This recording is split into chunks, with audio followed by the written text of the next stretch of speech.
दुनिया ऐं सॼे मुल्क जियां मीरपुर माथेलो वेझो हयात पिताफ़ी में बि ॾियारी जो त्योहार अक़ीदत ऐं एतिराम सां मल्हायो पियो वञे। तफ़सीलनि मूजिबि मीरपुर माथेलो लॻ हयात पिताफ़ी में हर साल जियां हिन साल बि शिधाणी दरबार में हिंदू बिरादरी तरफ़ां जोशो जज़्बे अक़ीदत एतिराम सां ॾियारी जी रस्म मल्हाए रहिया आहिनि। उते मौजूदु हिंदू अॻवाननि मीडिया खे ॿुधायो त ॾियारी खे असां सभ खां वॾी ईद तौरु मल्हाईंदा आहियूं। हिन ॾींहं ते समूरी दुनिया में मौजूदु हिंदू पंहिंजा घर ऐं मंदिर सिंगारींदा आहियूं ऐं इन्हीअ सिलसिले खे बरक़रार रखंदे हयात पिताफ़ी में हिंदू बिरादरी तरफ़ां दुकाननि ऐं घरनि ते ॾिया ॿारे घिटियुनि खे लाइटुनि सां सजाए ॾियारी जोशो जज़्बे सां मल्हाए रहिया आहियूं।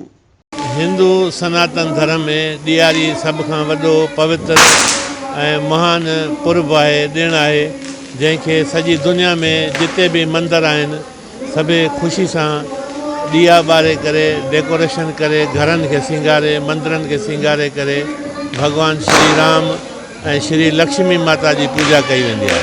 रहंदड़ सभु हिंदू मुस्लमाननि खे ॾियारी जूं मुबारकां वाधायूं हुजनि। ये त अॼु ॾियारी ख़ुशी जो ॾींहुं आहे। इन में सच जी जीत आहे, सच ते हलणो आहे, सच जी जीत आहे इहा। इन करे हर माण्हू इन्हनि ख़ुशियुनि में शरीक थिए थो। सभई गॾु मल्हायूं था ख़ुशियूं। श्री रामचंद्र बनवास मोटी आयो 14 साल रही करे, इन करे असां ॾियारी मल्हायूं था। सच इहा माउ पीउ जी आज्ञा करणु, उन्हनि माउ पीउ जो चयो वरितो, 14 साल बन रहियो, इन करे पंहिंजे सच ते हलियो। असां बि पूरे पाकिस्तान में जेके बि रहूं था, परमात्मा जी ख़ुशी सां असांजे मुल्क खे आबाद रखे, सदाई हर को सुखियो रहे। त जीअं तव्हां सभिनी खे ख़बर आहे त ॾियारी हिकु रोशनी जो त्योहारु आहे।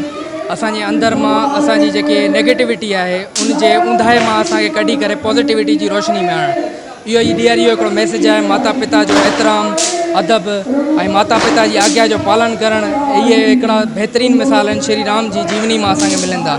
रामायण श्री राम जी जीवनी आहे ऐं असांखे उन मां ई सिखी करे हलणु घुरिजे। सभिनी खे वधीक ख़बरुनि ऐं अपडेट्स जे लाइ असांजे चैनल खे सब्सक्राइब कयो ऐं हा, बेल आइकन खे प्रेस करणु न विसारिजो त जीअं असांजी हर नई अचण वारी वीडियो तव्हां ताईं पहुचे।